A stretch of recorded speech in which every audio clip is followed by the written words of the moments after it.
Whew. The rain has finally stopped. We actually have blue sky. That may seem like nothing to some of you out there, but it means a lot. It's been raining like crazy. Let's go check that ditch back there real fast. And I've got a different camera now, so I don't have to walk all the way down there. Well, it's going down. The arena's taking a little bit of a beating, but nothing that can't just be drawn back up. Because all the sand kind of goes from, I don't know, around this area here, and it goes down little rivulets down there, and down that side, and out the back. But if you can see it from here, so we don't have to walk, there's a log there. One of the trees that was felled a while back. Oh, look who's come to the fence. It's our new horse. Anyways, when it fell back there, it stops the sand from going too far. So, right back in the far corner there. Hard to show with my finger, but it goes out that back corner, and then now that log is sort of stopping it. So, what I can do is just go drag it back upwards by digging it up, put it at the gator, bring it up to the low spots. Hi, Lena. Little horsey checkup real fast before we go do some more stuff. How you doing? Oh, I see. You want this side scratched again. You're looking kind of wet. Was it a soggy night? Yes, it was. I could hear it last night. Oh, she left. I thought she was going to hang out with us. There, now we can see her a little closer. Her name's Ruli. She's doing really well. Seems happy. So we're out. We got a couple things we got to take care of. Making sure everybody's okay for the next half hour. It's not going to be a real quick trip.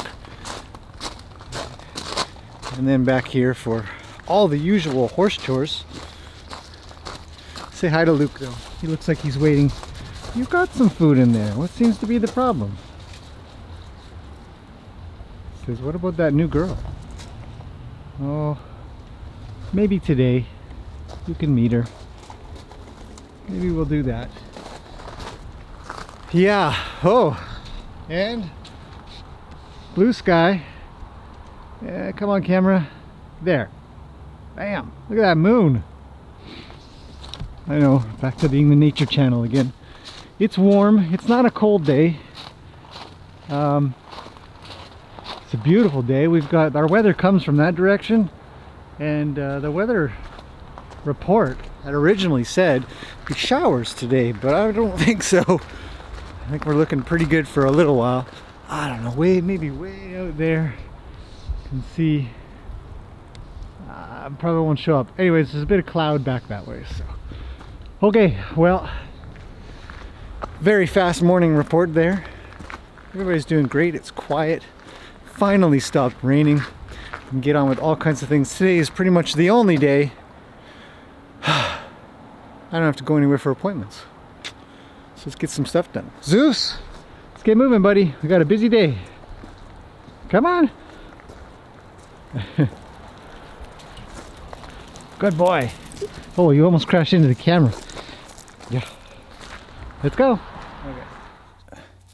Okay, so we're in the shop now. I thought I'd show you guys what I'm working on today. Or one of the 50 or 60 things I'm working on.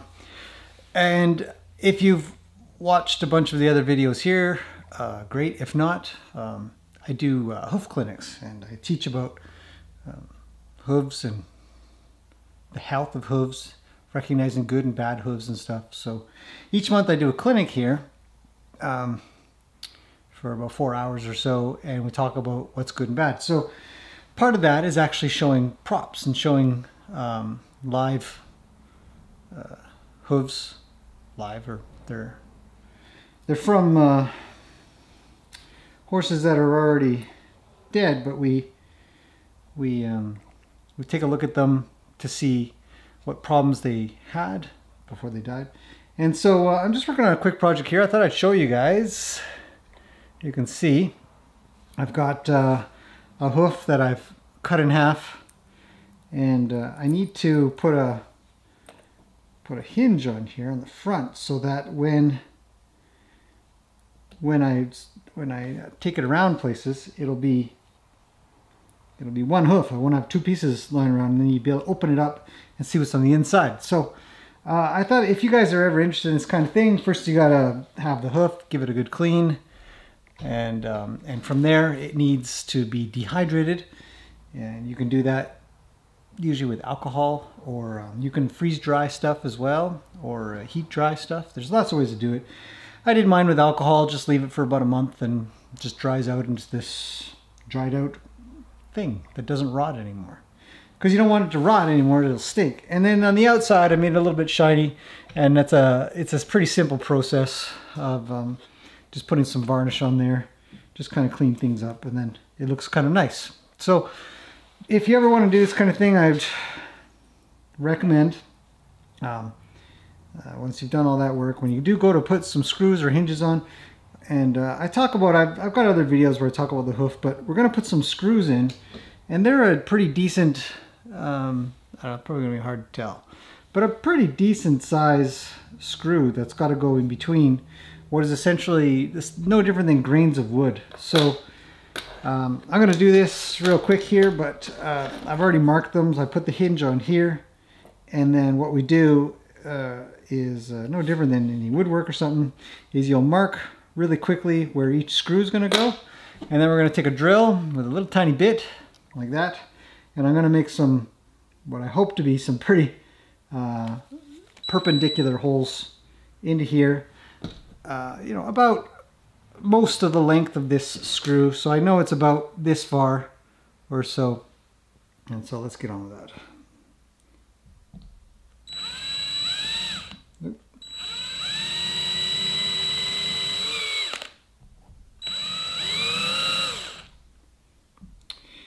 Next.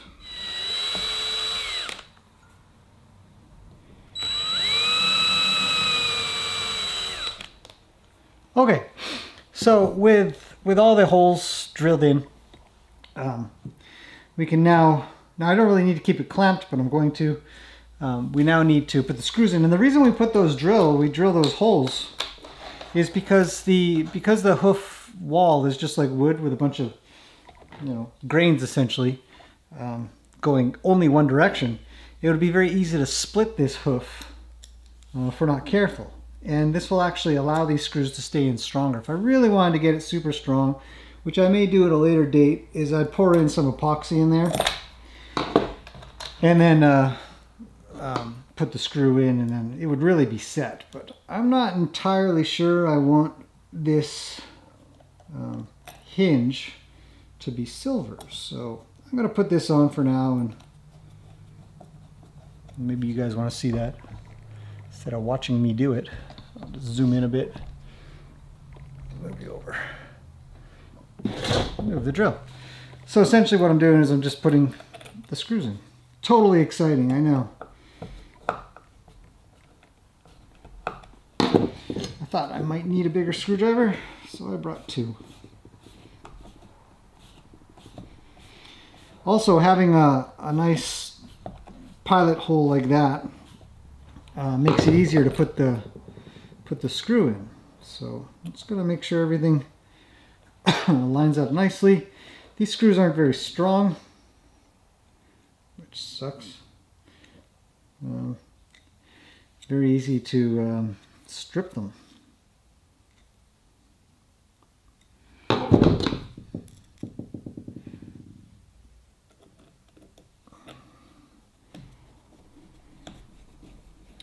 There. All right. Now I'll just tighten them all in. Carefully.